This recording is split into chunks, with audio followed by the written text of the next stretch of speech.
Morning বন্ধুরা, আমি রিয়াস লাইফে তোমাদের সকলকে স্বাগতম। আজকের গুড মর্নিংটা একটু দেরিতেই হয়েছে, কারণ আজকে যেহেতু ওর অফিস ছুটি, তো গুড মর্নিংটা সেই মতো দেরি হবে। তো আজকে সকাল থেকেই বৃষ্টি শুরু হয়েছে। সারাদিনটা কিভাবে কাটে, আর এর আগে না আমি কোনোদিন তোমাদের সঙ্গে আমি সারাদিন কি করি, কিভাবে থাকি, কিভাবে কি করি, সারাটা দিন কিভাবে কাটাই, একটাও শেয়ার করিনি। শর্টসে বলো, লংয়ে বলো। তো সেইটাই আমি আজকে সারাদিন সারাটাক্ষণ কি করব সেটাই তোমাদের সঙ্গে শেয়ার করার চেষ্টা করব।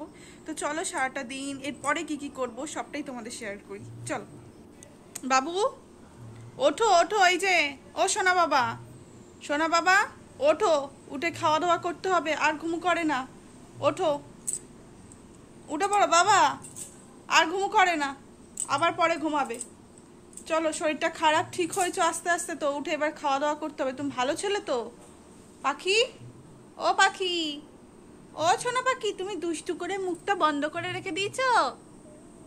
আমার ননা পাখি, উঠে পড়ো আমার পাগল, উঠে পড়ো আমার ভালো ছেলে। ও বাবা, আমার সোনার হাতে মেহেন্দি করেছিল, সেটা রং উঠেছে তো, উঠে পড়ো।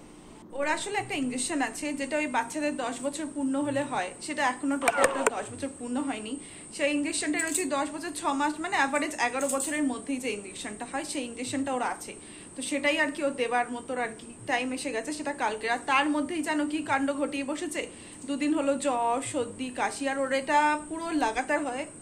ঘর বারান্দাটা মোছামুছি শুরু করে দিলাম, প্রথমে একটু ঝাড় দিয়ে নিয়েছিলাম, আর এটা তো নিত্যদিনের কাজ, তোমরা তো সকলে জানো। তারপরে আমি চলে গিয়েছিলাম রান্নাঘরে না, আমি এই বটি দিয়ে ছাড়া খুব একটা জিনিসপত্র কাটতে পারি না, ওই ছুরি দিয়ে, এটা দিয়ে আমার ভীষণ সুবিধা হয়। আর আজকে রান্না যেটা করবো সেটা হচ্ছে খিচুড়ি, তার জন্যই সমস্ত সরঞ্জাম করছিলাম। প্রথমে কড়াইটা গ্যাসে বসিয়ে দিয়েছি, দিয়ে যা যা কাটাকুটি করা সব কেটে নিয়েছি। এখানে আমি মুগ আর মুসুর ডাল আর কি, সেটা একসঙ্গে ভালো করে মিশিয়ে নিয়ে আমি কাঠখোলায়, মানে কড়াইতে কোনো তেল না দিয়ে ভালো করে ভেজে নিচ্ছিলাম।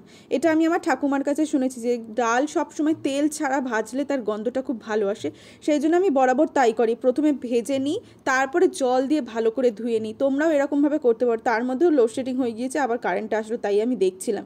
এই যে ডালটা হালকা করে ভাজা হয়ে গিয়েছে, এই যে আমি তারপর জলটা ঢেলে দিলাম, দিয়ে এইবার ভালো করে ধুয়ে নিয়ে তারপরে আমি জলটা ফেলে দেবো। এটাকে 2-3 বার ধোয়ার পরে তুমি ডালটাকে ব্যবহার করতে পারো। আমিও এরকমভাবে করি, গন্ধটা না খুব সুন্দর আসে, তোমরা একবার করে দেখবে।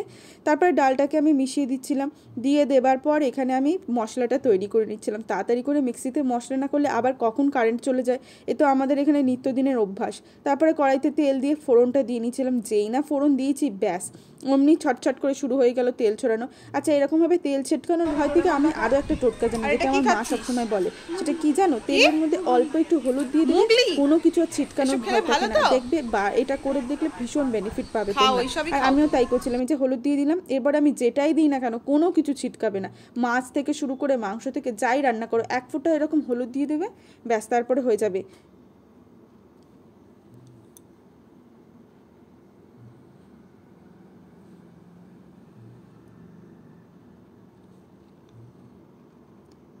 হঠাৎ করে দেখি না পেটটা খুব ব্যথা ব্যথা করছে, এ তো আমার নিত্যদিনের আছে, আজ এটা কাল সেটা, কি আর বলবো, তাই একটু মেডিসিন খেয়ে নিচ্ছিলাম। তারপর ওখান থেকে চলে গিয়েছিলাম রান্নাঘরে। এদিকে মশলাটাও হালকা কষানো হয়ে গেছে, এর মধ্যে দিয়ে দিয়েছিলাম 2 থেকে 3টে ডিম। আমি আজকে যে খিচুড়িটা করব সেটা হচ্ছে ডিম খিচুড়ি। এটা তোমরা করে দেখবে, ভীষণ টেস্টি হয়। আমার বাবু না এমনি খিচুড়ি খেতে চায় না, ও একটু এরকম জাতীয় করে দিলে খুব ভালো হয়, সেই জন্য ওর জন্য এটা বিশেষ করে বানাচ্ছিলাম। আর বর্ষার সময় খিচুড়ি, তার সঙ্গে একটু ডিম স্পাইসি করে দিলে তো খুব ভালো হয়। সবসময় তো ডিম ভাজার খিচুড়ি হয়। এই যে আমার মশলা কষানো হয়ে গেছে ডিম দিয়ে, তারপর ওর মধ্যে মিশিয়ে দিলাম। ফাইনালি মানে 90% খাবার আমার পুরো রেডি, আর একটুখানি ফুটে গেলে এবার নুন মিষ্টি দিয়ে নামিয়ে দেবো। বলতে বলতে পুরো বৃষ্টি চলে এসেছে, জাস্ট ওর নিচ থেকে ওপরে আসার অপেক্ষায়। এত সুন্দর না, কিন্তু সুন্দর বললে কি হবে, এই বৃষ্টির মধ্যে কত কেউ কাজে যেতে পারে না, মেন কথা জামা কাপড় শুকায় না কাচলে, এটা তো বড় একটা বাজে জিনিস। বৃষ্টি পড়ছে ভালোই, যায় নিচে যায়, কিন্তু আকাশটা এত সুন্দর দেখতে লাগছে, কি বলবো, চারিদিকে পরিবেশটা হাওয়া দিচ্ছে ওইরকম দেখো। আর আমাদের এখানে প্রচুর গাছপালা, যতই ফ্ল্যাট উঠুক এখনো পর্যন্ত আমাদের এখানে গাছপালা আছে, ওই জন্য ওয়েদারটা এতটা সুন্দর এদিকটা লাগে, চারিদিকটা এত সুন্দর দেখতে লাগছে। এই যে বাবু, তোমার জ্বর, চলো চলো চলো নিচে চলো, তুমি থাকবে না, চলো আমি নিচে যাচ্ছি, চলো চলো চলো। ওই যে ওর জন্য আমি ওপরে আসতে পারি না, বৃষ্টি পড়ুক আর যাই পড়ুক, ও আসলে আমি আসবো। শুধু চারিদিকটা, না না, কি জোরে বৃষ্টি আসছে, কি ভাল লাগছে চারিদিকটা দেখতে, বাহ কি সুন্দর হাওয়াও দিচ্ছে, বাবা এই কি ঝড় উঠলো নাকি, এই বিশাল বৃষ্টি। ওরে বাবা, এ কোথা থেকে এত পাতা উড়ে আসছে, এ কি অবস্থা, কি সুন্দর সত্যি চারিদিকটা যেন এত ভালো লাগছে না প্রকৃতি।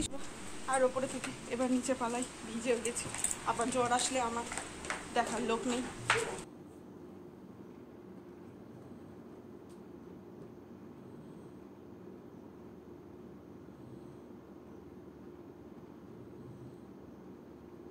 এটা বোতল কেটে কিভাবে কি বানিয়েছে আমি ঠিক জানি না, তবে এই যে এইগুলো হচ্ছে রিফিলটাকে কেটেছে, খারাপ রিফিল যদিও বা, সেটাকে কেটে এই 10 টাকার জলের বোতলে। আজকে বিছানাটা না একটু তুলতে দেরি হয়ে গেছে, কারণ ওই যে ও শুয়েছিল সেই কারণে তোমরা দেখতে পেয়েছো, আর ওর শরীরটা খারাপ তো, তাই খুব একটা ওকে আমি বিরক্ত করলাম সকাল সকাল তুলিও না, সেই জন্য বিছানাটা একটু তুলতে দেরি হয়ে গিয়েছে। ঝামেলা আছে তা না, কিন্তু মাঝে মধ্যে একটু কুটবুদ্ধিগুলো আর কি করে। সেই হার্বাল মেহেন্দির কালার যত দিন যাচ্ছে তত কালারগুলো আরো খুলছে।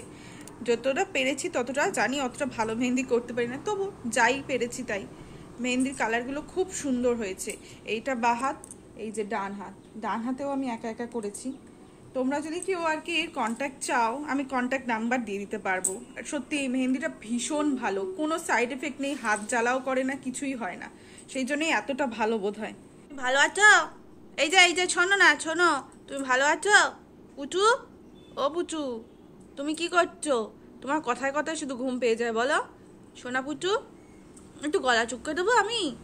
ও পুচু, পুচু আছি।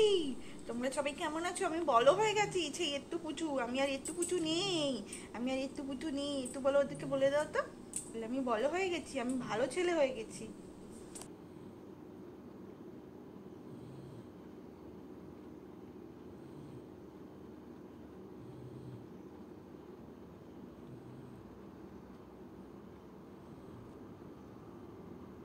খেলা করছো ওর সাথে? কি খেলছো বুবা? ও বুঝু বাবা, সারাক্ষণ তো আর ঘরে আটকে রেখে দেওয়া যায় না, বৃষ্টিটা কমে গিয়েছে আর পড়ছেও না, তাই একটু বাইরেটা সাইকেল চালাতে গিয়েছিল, খুব একটা দূরে যায় না, কাছাকাছির মধ্যেই থাকে। চারিদিকটার ওয়েদারটা দেখছো কিরকম ঝমঝমে, বৃষ্টির মধ্যে একটা থমথমে অবস্থা হয়ে রয়েছে, কি ভিজে স্যাঁতসেঁতে অবস্থা। কামড়ানো ওতে কোনো ভয় নেই। আমি জানি বিড়াল বাড়িতে পুষলে অনেকেই হয়তো তোমরা ভাববে যে এরকম ইঞ্জেকশন না করা থাকলে আমরা এতটা হবে কেন। ওর ফার্স্ট থেকে ইঞ্জেকশন করা, যখন ও 3 মাস পূর্ণ হয়ে গিয়েছে তখন ওর ফার্স্ট ইঞ্জেকশন হয়ে গিয়েছিল, তারপর 1 বছর পরে আবার এই রিসেন্ট ওকে ইঞ্জেকশন করানো হবে, কারণ এটা 1 বছরের মেয়াদ থাকে, এখনো আসেনি, পুজোর সময় ওর 1 বছর হলে হয়ে যাবে। বাইরেটার অবস্থা দেখছো, যেন বৃষ্টি তো পড়ছে না, কিন্তু মাঝে মধ্যে এমন ঝোড়ো হাওয়া দিচ্ছে, মনে হচ্ছে এই বুঝি উল্টে দেবে সব, এই বুঝি। আমার খিচুড়ি তো পুরো রেডি, টানটানা, দেখতে যা হয়েছে খেতেও নিশ্চয়ই সেরকমই সুন্দর হবে। ফাইনালি তো খিচুড়ি পুরো রেডি, আর কতটা হয়েছে বুঝতেই পারিনি যে এতটা হবে। এখানে এখন পুচুর জন্য ভাত মাখা হচ্ছে। পুচু তুমি ভাত খাবে তো? তুমি ভাত খাবে তো? চলো চলো চলো চলো চলো চলো চলো, ঠিকই চলো, ভাত খাবে পুচু আমার, ভাত খাবে। এ নাও মা, নাও ভাত খেয়ে নাও।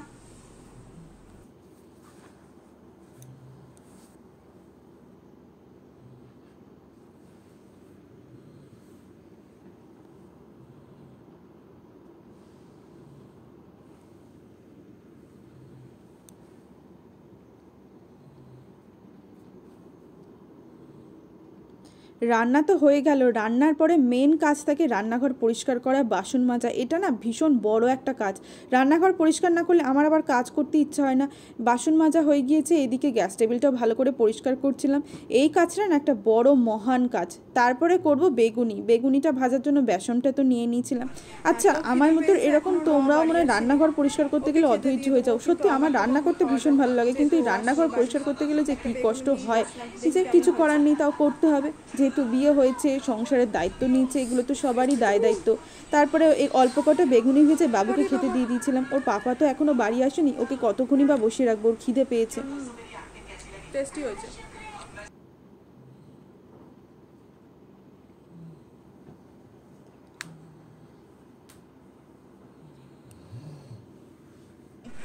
কই দেখি তোমার ছেলেকে। ও বাবা, আমার ছেলে হয়েছে, আমার নাতি হয়েছে। বাবা, আমার নাতির আবার দুটো কান আছে। কি বানিয়েছো? বসে থাকতে থাকতে ও হয়ে এসে গেছে, ওর যে কাজ ছিল সেই কাজটা মিটিয়ে বাড়ি চলে এসেছে। এবার আমি বাকি বেগুনিগুলো ভেজে নিই, আমরাও খেয়ে নিই। দুপুরবেলা খাওয়া দাওয়া করার পর অনেকটা বেলাও হয়ে গেছে, একটু শুয়ে পড়লাম। আর কই দেখি তো, আদর করো ওকে, আদর করো। ঘুম পাড়িয়ে দাও।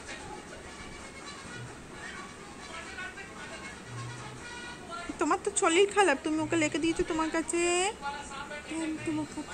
আমার কাছে কেন? আচ্ছা, আমার সোনা বাবা, আমার সোনা বাবা। চলো চলো, পাপার পাশে শুয়ে পড়ো, ঘুমিয়ে পড়ো। চলো চলো চলো চলো, ঘুম করবে, চলো। বালিশ পাতো। এইটা পচা কথা বললে, সবসময় এইসব কথা বলতে নেই। বাবা, জোয়ান কি আমার জিভ দিয়ে গলে গেছে।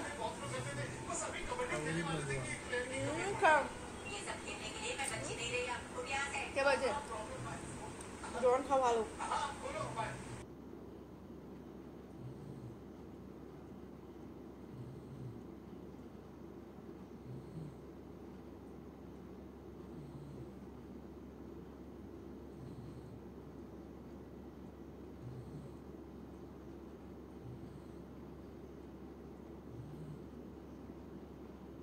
ঘুম থেকে তো উঠে পড়লাম বিকেলবেলা, চোখ মুখ ফুলিয়ে একেবারে।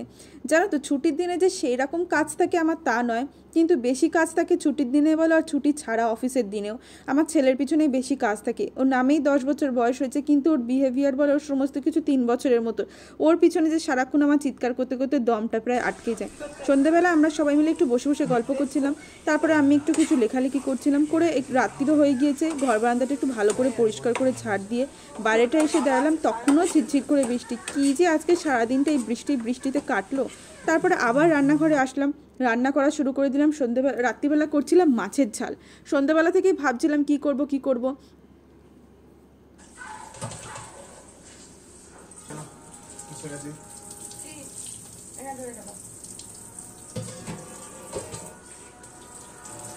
সবার খাওয়া হয়ে গেছে, নাও তুমি এবার ওঠো।